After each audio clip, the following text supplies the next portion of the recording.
Hello and welcome to the trade setup. In this video we are looking at Apple, and I finally decided to cover the entire chart count. It doesn't really change anything about what we were already tracking, which can itself be considered the long time frame because it's from 12 years ago. But regardless, I decided to do it, and on this chart I am looking at a wave 1 up, a wave 2 down, and it continues in a series of 1 2 1 2 1 2 setups, and then we get to the area that we were already tracking with the first 1 2 and then another 1 2.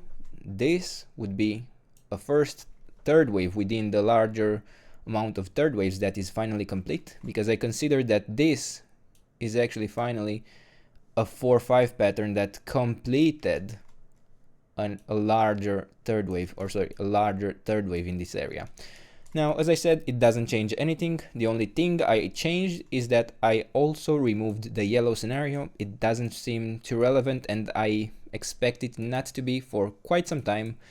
And now on the shorter time frame, unfortunately we haven't reached the previous support zone that we were tracking for this entire third wave. And I was thinking that, especially with the latest developments in this push to the upside, that maybe instead of having the fourth wave for the entire third wave to the upside, since we didn't reach the support zone, which is fine, it can happen at times, but maybe instead of having the support zone be all the way down here, it may be with an internal 4-5 pattern, and then we would continue to get another 4-5 pattern before we actually complete this third wave that we would be tracking from this wave 4.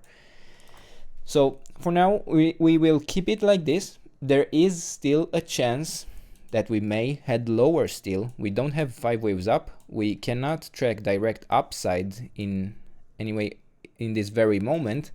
This A wave to the upside could have been counted differently, although the look of it is not very confidence inspiring at all. But for now, I would actually like to remove this internal ABC, because the only way I would really expect this correction in a wave B to unfold right now would be rather in a WXY pattern. And I will add this. Yeah, let's use the green scenario, the green color for the scenario.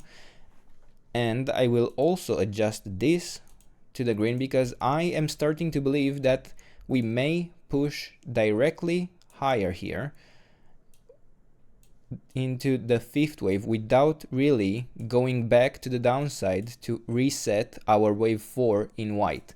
So here I would assume that we could have had a wave 1 up, a wave 2 down, and then a series of 1 2 1 2 1 2, and this would be the first third wave that is developing to the upside.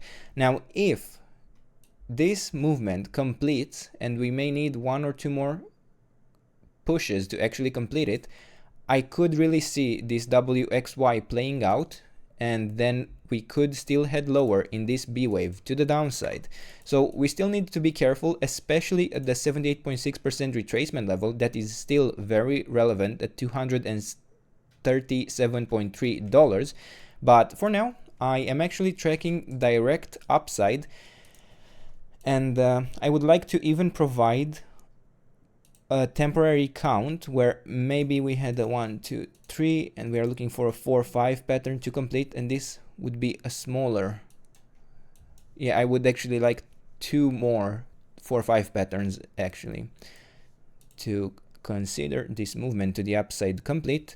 And let me make this a small count, and I would expect this fourth wave to the downside to find support within $229.3 down to around $223.5. Now, as I said, the risk is decently high. I would expect normally 2 more 4-5 patterns. Of course, we could head directly lower, but the sentiment seems to be quite bullish, at least at the moment. And yeah, the wave 4 seems to have started, and I expect still a reversal from this area. So for now, these are the levels, this is the trade setup. I hope you enjoyed the video, and if you did, don't forget to subscribe and let me know what else you want me to cover, and I'll do my best to do that in the days and weeks ahead. And until then, I hope you have a nice day, and I hope to see you in the next video. Bye bye.